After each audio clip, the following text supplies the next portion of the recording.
I don't think I actually liked Rauschenberg's work when I first saw it. Rauschenberg seemed too anarchic for me.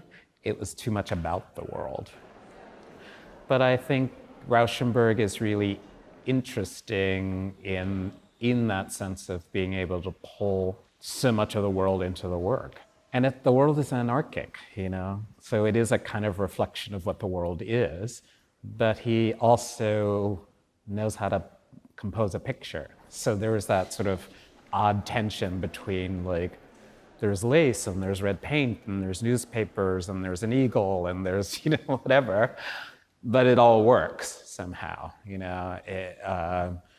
that's kind of his challenge to other artists. It's like, how do you make all that work?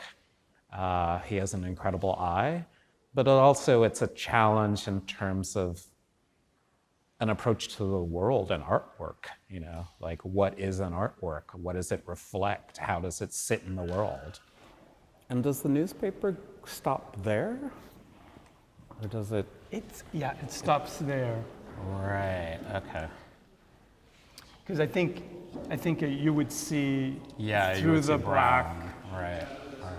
And this is definitely asphalt tar. Oh, yeah. Wow. A lot of abstraction is about not having markers of time, a kind of timelessness. And Rauschenberg's abstraction has these markers of time in it because Asheville Citizen, untitled Asheville Citizen, has newspaper in it. So you're looking at that newspaper and you realize it's from a specific date and has a specific content in it. So you're always aware that it's made at a particular moment. I think it's interesting in this painting that the newspaper is so legible, because most of the other paintings that I've seen, black paintings, red paintings, which use newspaper or use paper in them, the paper's just paper. It's not really meant to be read as such. But in Asheville Citizen, you're very aware, because it takes up so much of the canvas, that it is a newspaper. And it's quite legible. And it's actually quite interesting because it's 1951, it's North Carolina, it's the segregated South. So you see ads for employment or real estate, and then in the middle of the page, where those want ads are is the colored section. And it's interesting to me that the paper just happens to be called Asheville Citizen because that implies a wide range of citizens, but clearly in the segregated South in the 50s, citizenship needs to be said in quotes.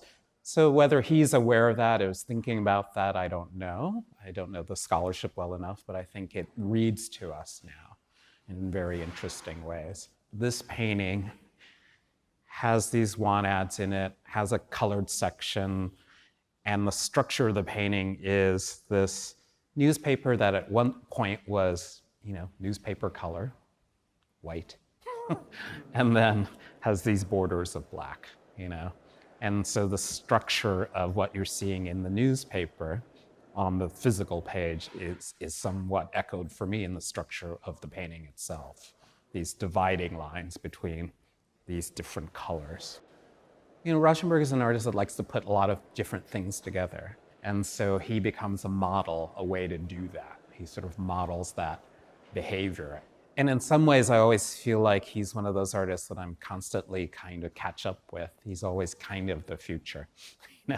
Even though these paintings are from the 50s, they're all still kind of the future, When I'm switching from, say, painting to a photo project or a film project, it's about a kind of necessity. The things that I want to say in that photo project or in that film project are not possible to say in painting. And maybe that's my failing as an artist, as I haven't, kind of dived in deep enough into painting to figure out how to say certain kinds of things. But I think it's also interesting to work in a medium you don't know much about, partially because you learn things, and what's the point of making art if not to learn things? I admire that ability to constantly embrace the new, or not even embrace the new within the genre that one might know him for, but decide I'm going to do sets, or I'm going to work with dancers and choreograph something, or I'm going to make a giant bubbling pool of mud as a sculpture. I kind of like that he just can embrace these new technologies and new ways of working, and that they kind of free up, his practice to all these other avenues. It's really interesting to me, but also a bit unnerving. My bubbling mud paintings are coming soon, really.